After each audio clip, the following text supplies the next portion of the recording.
আসসালামু আলাইকুম। বুদ্ধিমান বালক। খলিফা মামুনুর রশিদ তার একটি ছোট্ট ছেলের হাতে হিসাবের খাতা দেখতে পেয়ে জিজ্ঞেস করলেন, বৎস, এটা কি? বাচ্চা উত্তরে বলল, এটাই এমন একটি বস্তু যাতে মানুষের মস্তিষ্ক তীক্ষ্ণ হয়, অলসতা দূরীভূত হয় ও সচেতনতা ফিরে আসে এবং একাকী থাকার সময় সঙ্গী হয়।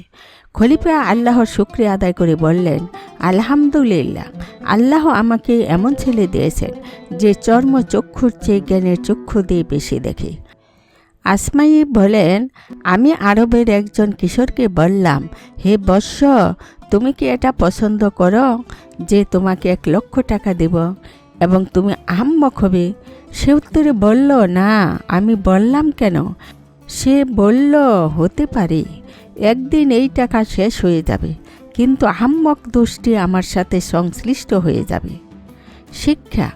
অনেক সময় ছোট্ট বাচ্চাদের মুখ থেকে এমন জ্ঞানগর্ভ কথা বের হয় যা কল্পনাও করা যায় না। আসসালামু আলাইকুম।